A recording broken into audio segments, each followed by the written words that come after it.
The sharp scent of antiseptic hung in the air like a warning, clashing with the sterile chill of the ICU floor at Redwood Memorial Hospital in Boise, Idaho.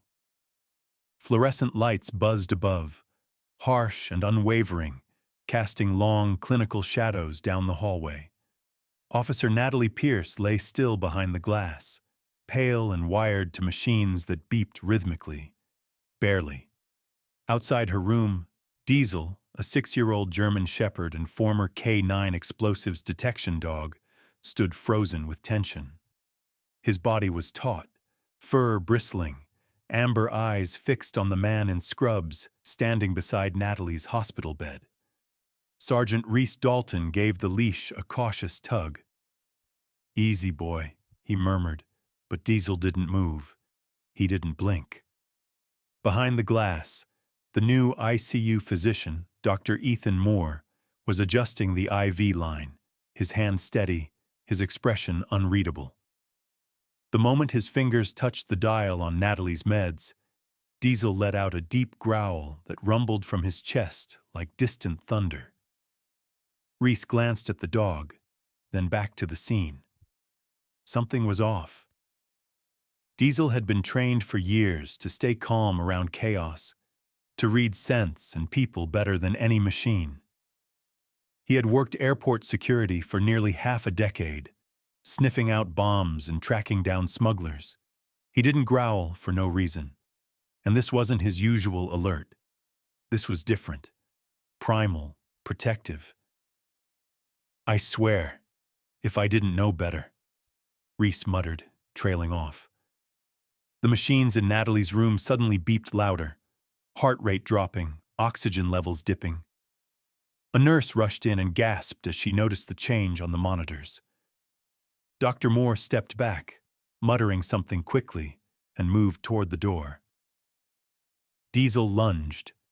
Only Reese's firm grip on the leash held him back, the dog's claws skidding against the tiled floor as he barked, vicious and full of warning. The hallway jolted into motion, nurses startled, a security officer glancing over with narrowed eyes. "Hey, what's going on?" someone barked.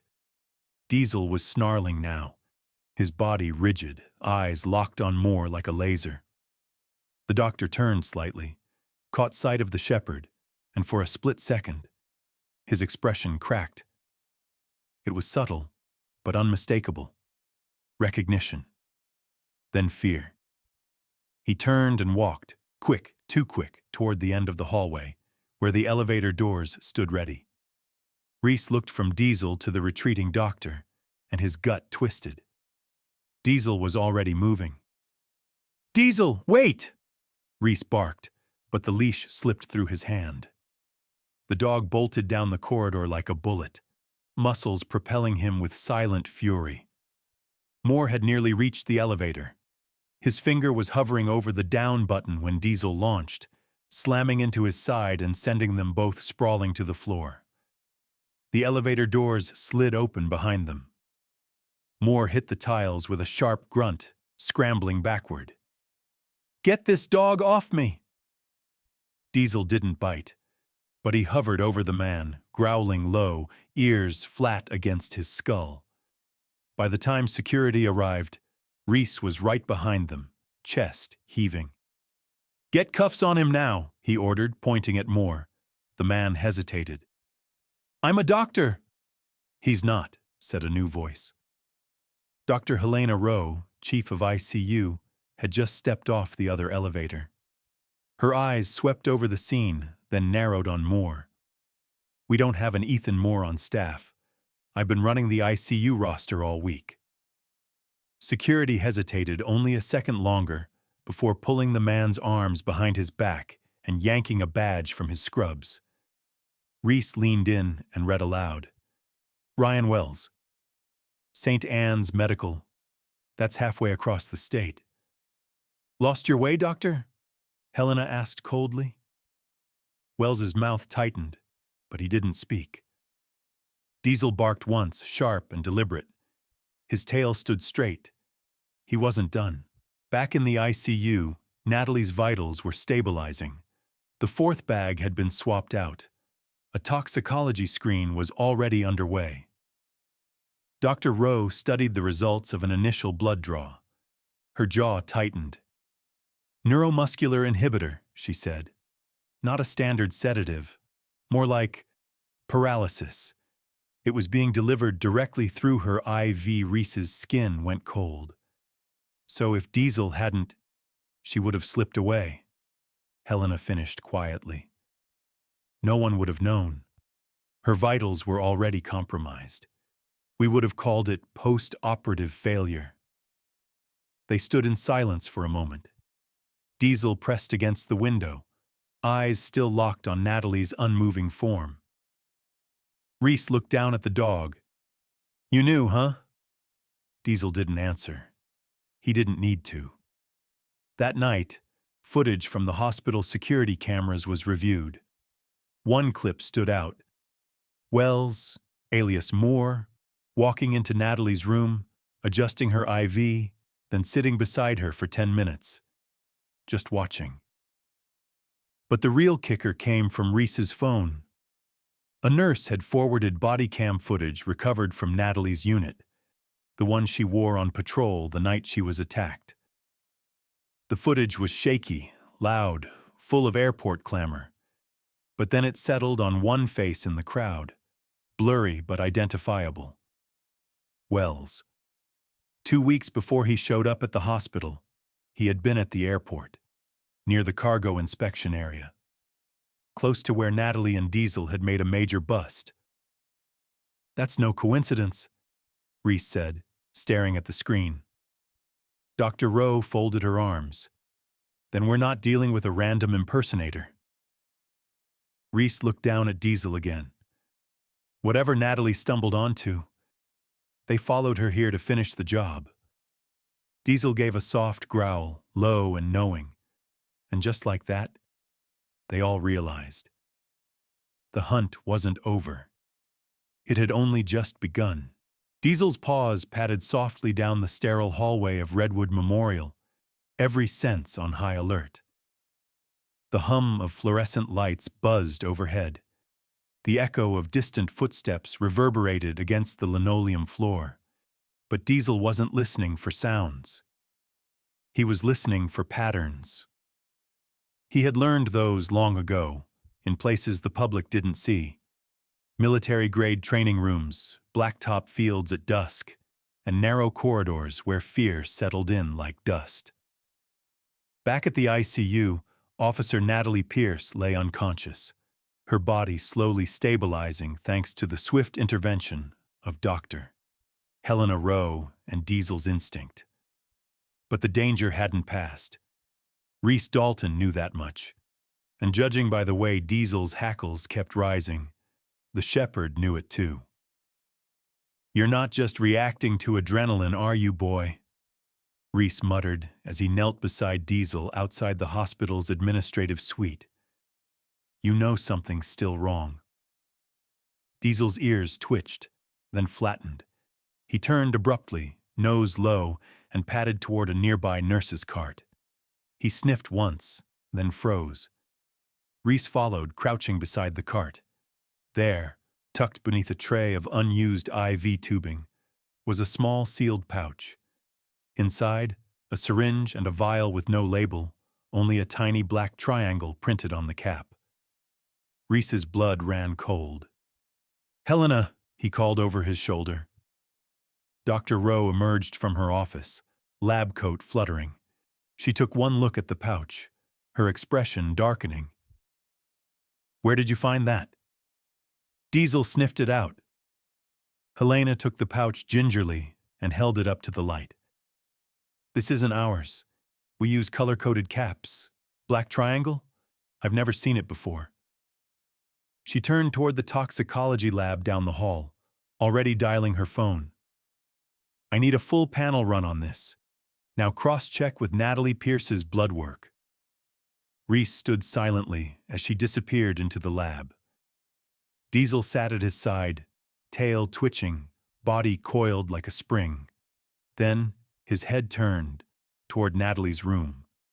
Inside, Natalie's chest rose and fell beneath crisp white sheets. Her vitals held steady now, but Diesel hadn't relaxed, not even for a moment. Something deeper kept him restless. A nurse stepped out of Natalie's room, clipboard in hand. She stopped abruptly when she saw Diesel's gaze, then smiled awkwardly. "I was just, checking on the monitors." Reese narrowed his eyes. "Name?" "Julie, I'm on night shift," she replied. He didn't press, but Diesel had already moved. He walked past her and into the room. "What is it, boy?" Reese asked. Diesel went straight to the nightstand, then to the base of the hospital bed, then, finally, to the pillow. He sat. Reese's pulse quickened. He knew that signal.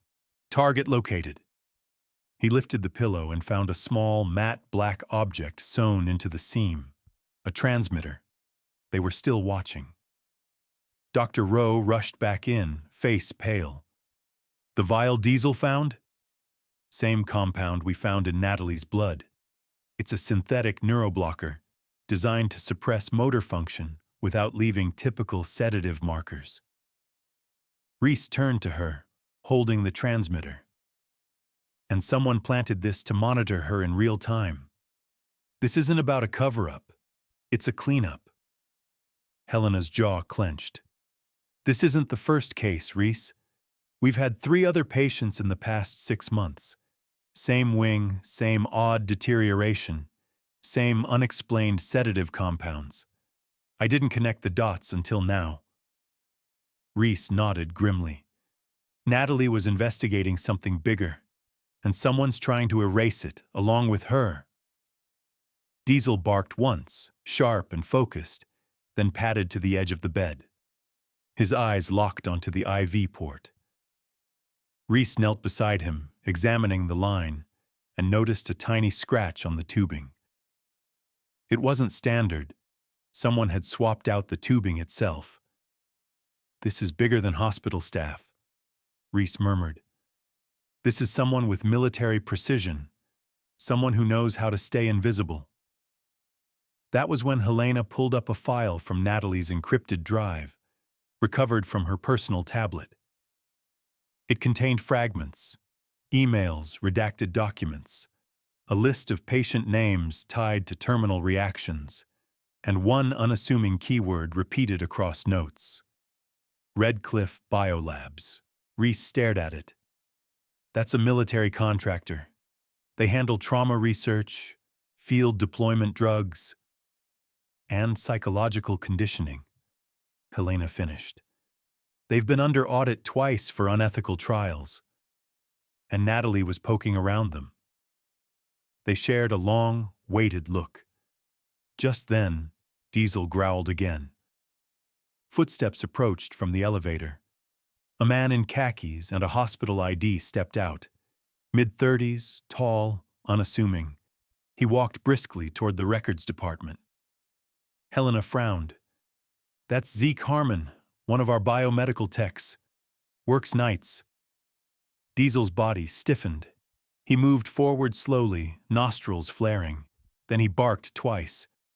Reese stepped forward. "Hey, Zeke! Can we talk for a second?" Zeke turned, startled. "Yeah? What's going on?" Diesel circled him once, stopping near the man's side pouch. Reese gestured toward the bag. "Mind opening that?" Zeke hesitated, then slowly unzipped it. Inside, beneath a coiled phone charger and badged lanyard, was a pack of syringes, sealed, with the same black triangle on each cap. Reese's voice dropped. "Where'd you get these?" I just found them in supply," Zeke stammered. "I didn't touch them, I swear. I was going to turn them in." "Lying to me while a K-9 is staring you down probably isn't smart," Reese said coolly. Zeke's hands shook. Okay. I didn't know what they were. Ryan Wells. He said it was for a clinical study. He promised it was legit. He paid me to store some things, that's all." "Where?" Helena asked. Zeke looked up, defeated. "In cold storage, behind pathology." They found it an hour later, a hidden cooler tucked in a maintenance locker, sealed and marked with only a barcode. Inside were 20 vials, and tucked beside them, another label. Property of Redcliffe Biolabs. Later that night, Natalie stirred. Reese was at her side instantly, and Diesel sat up, tail thumping once against the floor. Her eyes fluttered open, glassy and unsure. "Welcome back," Reese said softly. "You gave us a hell of a scare." Her lips moved slowly. Did he find me?" "Not anymore," Reese replied. "You're safe." Natalie turned her head weakly, her eyes locking on Diesel. Her voice cracked, barely a whisper. "Good boy." Then her gaze shifted to Helena. "You need to look at Redcliffe," she said. "It's not just the drugs, it's behavior control. They weren't just testing on patients.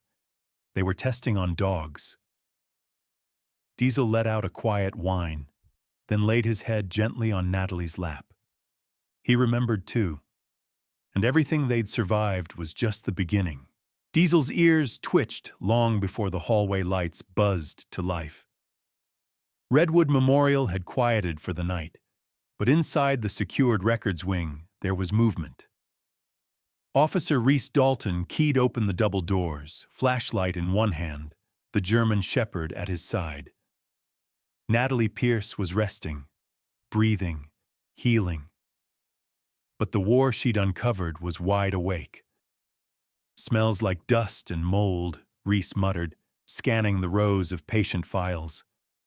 Diesel sniffed along the shelves with precision, tail low, ears forward. He wasn't searching for drugs or explosives this time. He was hunting secrets. Helena Rowe joined them, clutching a stack of Natalie's notes. "If Redcliffe really planted a clinical study inside our hospital, they'd need patient profiles, controlled environments, patterns." Reese nodded. "Natalie was onto them before she got hit. Now we just have to catch up." Diesel stopped suddenly, nose pressed against a cabinet drawer labeled Archive 7C, Restricted. Reese tugged, but it was locked. He reached for a crowbar tucked inside his bag. "Hold on," Helena said, already typing on her tablet. "Let's not destroy anything. Yet." A few keystrokes later, the lock clicked open. Inside were manila folders, tagged in faded red ink. One read T.J. Morrow, Subject 9. Another, H. Barnes, Subject 12. But the file that stopped Helena cold bore Natalie's own handwriting. Redcliffe Test Cohort, 6th Ward Rotation. She flipped it open. "Jesus," she breathed. "These were our ICU patients, 6 months ago. Same symptoms, same exact drug markers." Reese's eyes scanned the pages. They were mapping behavior responses. Most of them were K-9 handlers, military vets, or patients with high neurological tolerance. They weren't treating them. They were studying them. And then, bang. The overhead lights flickered as Diesel growled, ears locking toward the back wall. A soft metallic tap echoed. Reese followed Diesel's lead, crouching beside a ventilation grate. The shepherd pawed twice, then sat. Target found. Reese pried open the vent. Inside, neatly wrapped in thermal film, was a tablet, encrypted, but not too encrypted for Helena. Minutes later, the screen blinked to life, displaying footage, grainy, time-stamped from weeks ago. Natalie stood in front of a supply room camera. The feed cut, then flickered again, this time showing Ryan Wells, a.k.a. Dr. Ethan Moore, exiting the same room.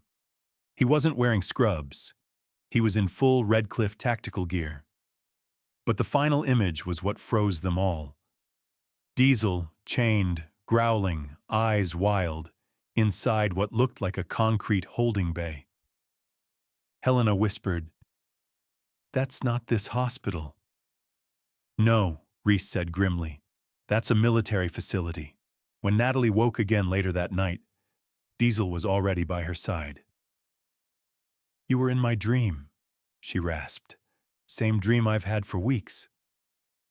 Reese leaned closer. You were dreaming about Redcliffe? She nodded. But it's not just them. There was someone else. Someone running it from the shadows. And they're not done. She looked down at Diesel. He was part of it too. Before I got him. That's why he was different. You remembered something?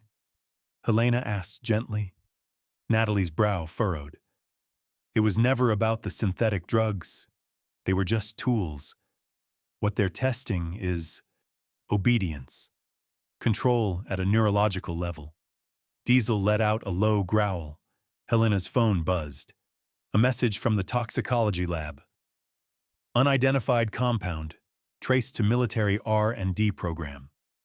Compound flagged CN3B behavioral suppression serum. The next text came from the FBI field office. Redcliffe under federal scrutiny. Access denied until warrant approved. Estimated wait time, 72 hours. Reese stood. That's too long. Natalie's voice was stronger now. Then we don't wait. We go. You remember the road north of Lake Cascade? Redcliffe's old logistics base was decommissioned last year. But I guarantee something's still operating out there. Helena glanced between them. You're suggesting we break into a private bio-research facility with a semi-retired K-9, a doctor, and an officer under suspension? Reese cracked a smile. It wouldn't be the dumbest thing I've done this year. Diesel barked once, almost approvingly. The cabin they found the next day wasn't marked. No gates, no signs. Just pine trees and silence. But Diesel tensed the moment they approached. His ears pinned back. His body low to the ground. He remembers this place, Natalie murmured. Inside, they found it, beneath floorboards warped by weather and time. An underground lab, complete with abandoned surgical equipment, IV racks, even dog kennels reinforced with steel mesh. One of them still bore Diesel's name, etched crudely into the wall. A dusty clipboard lay on a metal table. Canine response file, Diesel, subject 14. Response to SYN-3B, exceptional. Control level, high. Override, risk, minimal. Natalie dropped it. Her hands shook. Reese scanned the walls. They weren't training dogs. They were weaponizing them. Suddenly, Diesel lunged toward a dark corner, teeth bared. Reese spun. A figure stood behind a broken monitor, partially in shadow. Older, weathered, eyes sharp like a hawk. Captain Mason Leary, Reese said, stunned. You trained Diesel in the army. Leary stepped into the light. He was the best one we had, until she stole him. Diesel barked, snarling. Leary ignored him. You had no idea what you were part of, did you, Natalie? We were building something real, until you and your damn conscience got in the way. Natalie's voice was ice. You drugged dogs. You erased memories. You tried to overwrite instincts. And you nearly killed me. You weren't supposed to get this far. Diesel's growl turned into a roar as he charged, but Leary was already running. Move! Reese yelled as they gave chase down the corridor. Outside, Leary vaulted into a waiting black SUV and sped off, tires spitting gravel. Natalie clenched her jaw. He'll run to the others, which means we don't have much time. Behind them, Diesel stood tall beneath the pine trees, strong, alert, and no longer unsure. His fight had come full circle. Now it was time to end it. The gates to Redcliffe Biolabs didn't just creak. They groaned like something ancient being disturbed. Set deep in the woods north of Lake Cascade, the facility had been marked inactive federal oversight for nearly 2 years. But the recent activity Diesel had sniffed out, the encrypted files Natalie had decrypted, and Captain Mason Leary's escape made one thing clear. Redcliffe wasn't dormant. It was lying in wait. Reese cut the engine. Fog curled around the SUV's tires like fingers reluctant to let go. "You sure about this?" he asked, glancing at Natalie. She was pale but steady, a cane in one hand, Diesel at her side. "No," she said, eyes locked on the steel building. "But I didn't come this far to back off now." Diesel barked once, sharp and low. Helena adjusted the shoulder strap of her satchel. "No signal out here. Once we're in, it's just us." "Let's keep it quiet," Reese said, checking his sidearm. "Eyes open, no unnecessary risks." Diesel led the way. The facility's main doors had been welded shut, but a ventilation shaft around the back had already been disturbed. Fresh boot prints, dried mud, broken pine needles. Natalie paused. "They've been using this." Reese boosted Helena up, then followed Natalie through the crawl space. Diesel slinked ahead, silent as a shadow. Inside, Redcliffe was frozen in time. Labs abandoned mid-test. Whiteboards scrawled with behavioral equations, and the faint smell of antiseptic masking something fouler underneath.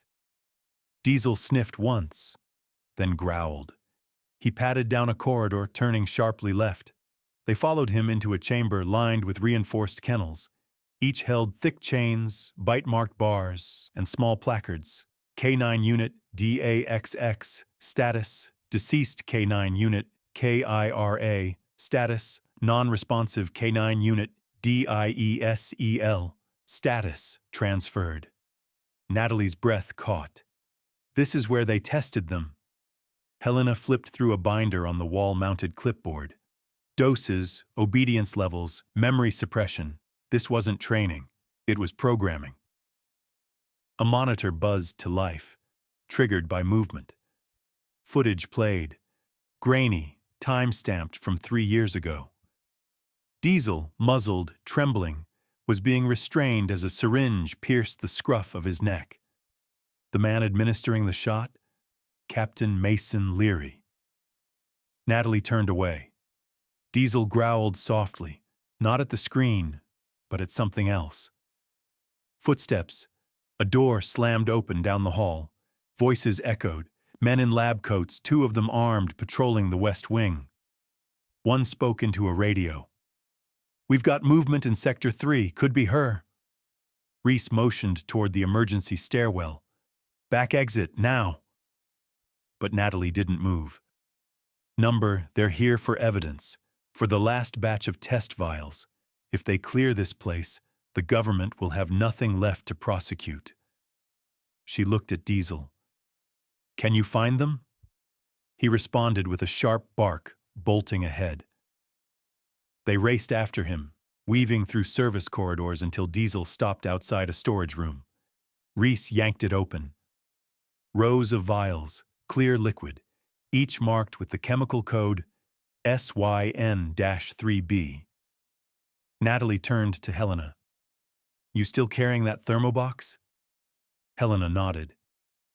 "We can take a few samples, enough to prove intent." Behind them, the voices drew closer. A loudspeaker crackled. "You're trespassing on government property. Lay down your weapons and surrender." "I've got a better idea," Reese muttered, yanking the fire alarm. The shrieking klaxon echoed through the facility. Red lights flashed. Diesel howled, a long, echoing cry that bounced off metal and concrete. Suddenly, gunfire. Concrete chipped above Reese's head. The armed guards had spotted them. Natalie dove behind a row of file cabinets as Diesel launched forward, flanking from the side. He latched onto a guard's arm, dragging him to the ground before releasing on command. The second guard raised his weapon, only to be tackled by Reese. It was over in seconds. Helena emerged from cover, panting. "We've got to go, now!" But Diesel wasn't done.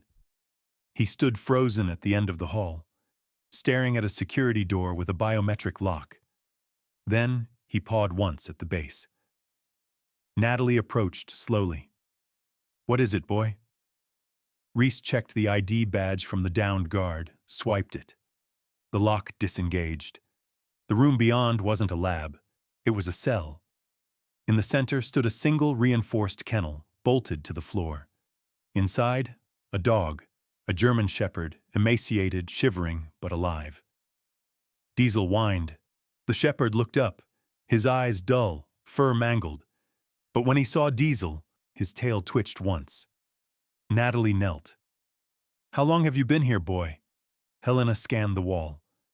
Subject ID, Gunner, K919, shows signs of extreme trauma. Reese swallowed. They were still running trials. Natalie's jaw tightened. Not anymore. She unlatched the kennel.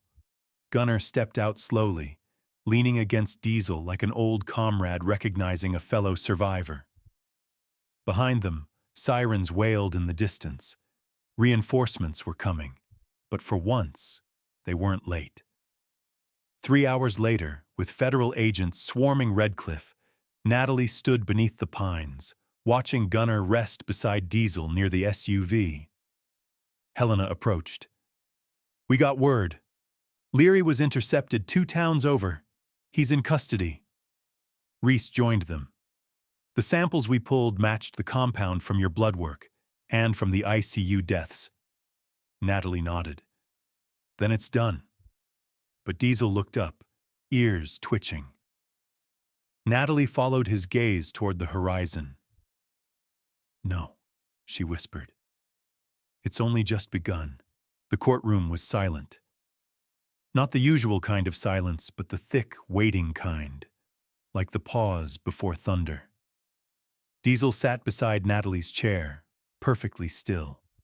His badge gleamed against the chest of his freshly brushed coat, but his eyes never stopped scanning. The federal courthouse in Boise, packed with reporters, agents, and attorneys, was a far cry from the quiet ICU room where this all began.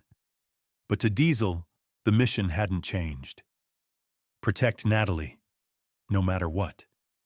Natalie adjusted the microphone. My name is Officer Natalie Pierce. I served with the K9 unit at Boise Metro PD for 7 years. My partner Diesel was assigned to me 5 years ago. We've been through bomb threats, drug busts, shootings, but nothing like what we uncovered at Redcliffe. She paused. Her fingers grazed Diesel's fur. They weren't just experimenting on dogs. They were rewriting instinct, trying to turn protectors into weapons.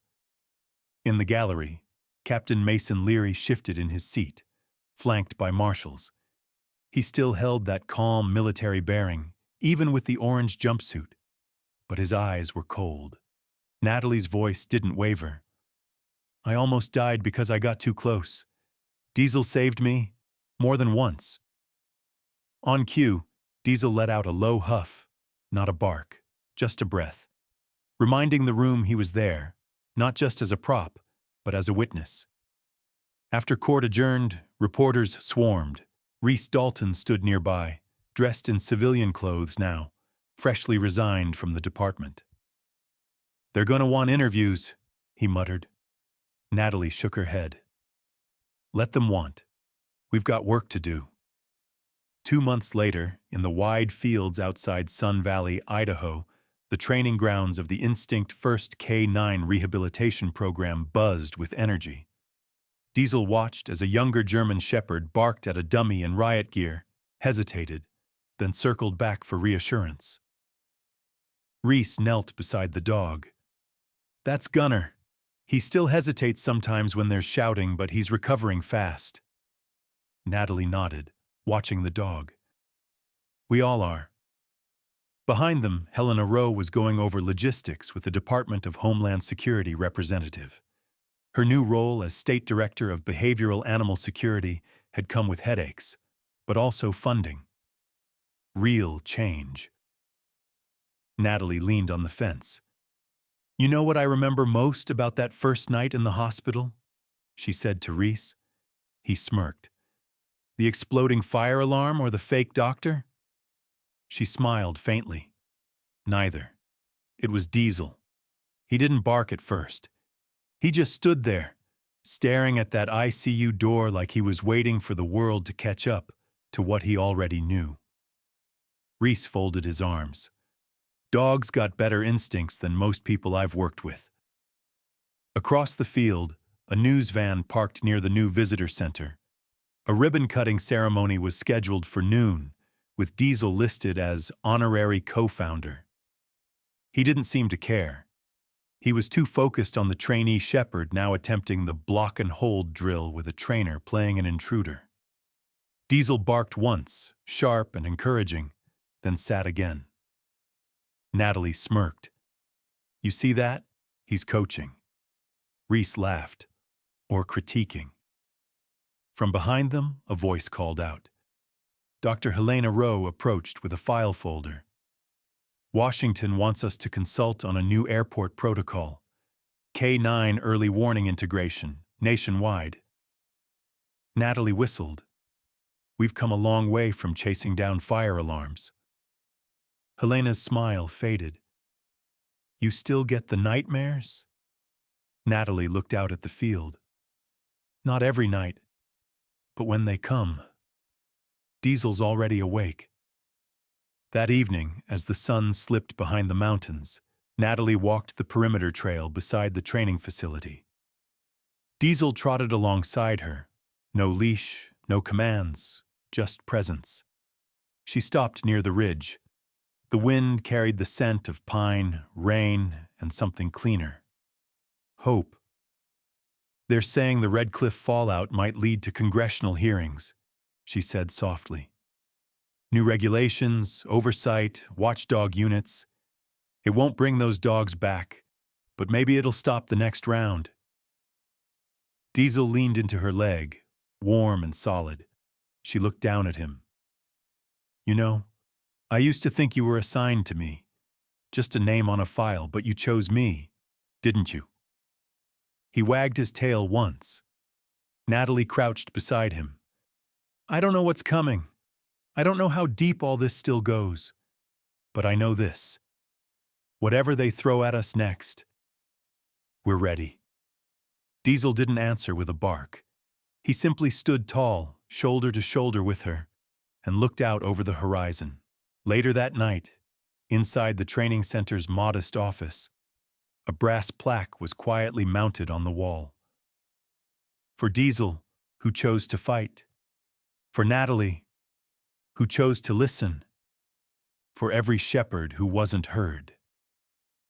Outside, under a blanket of stars, the shepherd who had once been broken curled beside the partner who never gave up on him. And in the silence, the oath was renewed, without words, without ceremony. Just a presence, unshakable, loyal, eternal. Because some guardians don't wear uniforms, some just refuse to let go.